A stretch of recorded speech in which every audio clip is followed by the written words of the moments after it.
Have you ever wondered why it's often easier to show kindness to others than it is to ourselves? This is a question that many of us grapple with. It's as if we've been conditioned to extend grace and compassion outwardly, but when it comes to ourselves, we're often our own harshest critics. This is where the concept of self-compassion comes into play. Self-compassion is about treating ourselves with the same kindness, understanding, and patience that we would offer to a dear friend. It's not about wallowing in self-pity or indulging in self-destructive behaviors. Instead, it's about acknowledging our own suffering, understanding our common humanity, and treating ourselves kindly.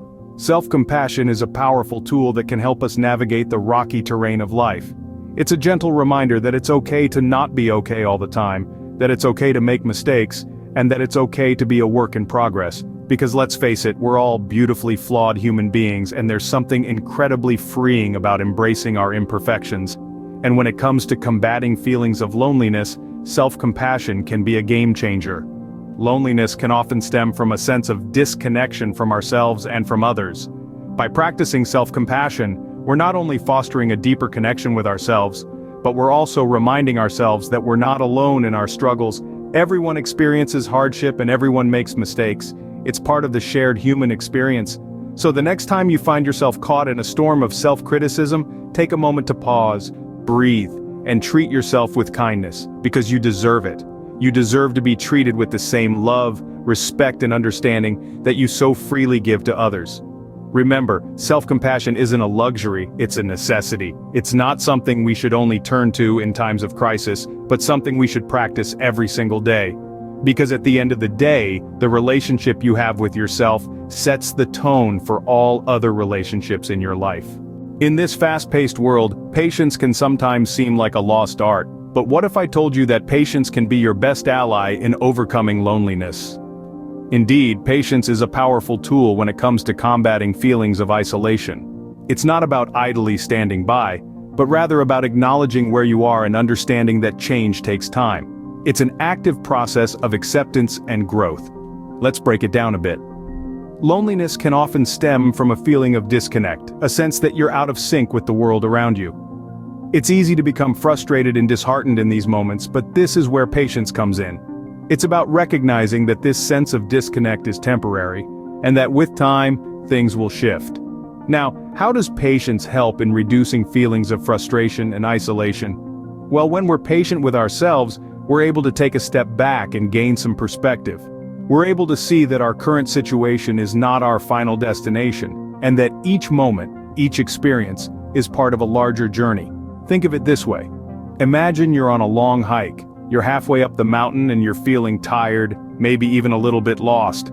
But instead of focusing on how far you have to go, you choose to appreciate how far you've come. You take a moment, you breathe, and you keep going. That's patience. Moreover, patience allows us to make steady progress towards change. It's about understanding that progress isn't always linear, and that's okay.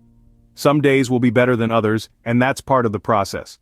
Remember, it's about the journey, not just the destination. Patience encourages us to slow down, to appreciate the present, and to understand that we're constantly evolving, constantly growing. It's about being kind to ourselves as we navigate through the ups and downs of life. So next time you're feeling lonely, remember to be patient with yourself. Understand that it's okay to feel the way you do, and that with time, things will change. Patience is not about waiting passively, but about actively engaging in the process of self-improvement. Now that we understand the importance of self-compassion and patience, how can we cultivate these qualities? We'll delve into this by breaking down the process into clear, manageable steps. The first step is practicing mindfulness. This is about being fully present, experiencing the moment without judgment. It's not about silencing your mind or achieving a state of eternal calm. Instead, it's about paying attention to what's happening right now, without trying to change it or wish it away. When you're mindful, you're able to observe your thoughts and feelings from a distance, without getting caught up in them. This can help you respond to situations with more calmness and clarity, rather than reacting out of habit or impulse. Next, challenge negative self-talk. We can be our own worst critics, often berating ourselves for every perceived failure or shortcoming. But remember, everyone makes mistakes and faces challenges. Instead of beating yourself up, try talking to yourself as you would a friend. Be kind, understanding, and supportive. Remember, we're all human and it's okay to not be perfect. Then, celebrate small accomplishments. Big changes often start with small steps. So, celebrate every victory, no matter how small it may seem. Maybe you managed to complete a task you've been putting off, or you were able to stand up for yourself in a difficult situation.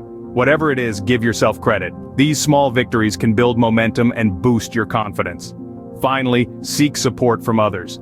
We're social creatures, and we're not meant to go through life alone.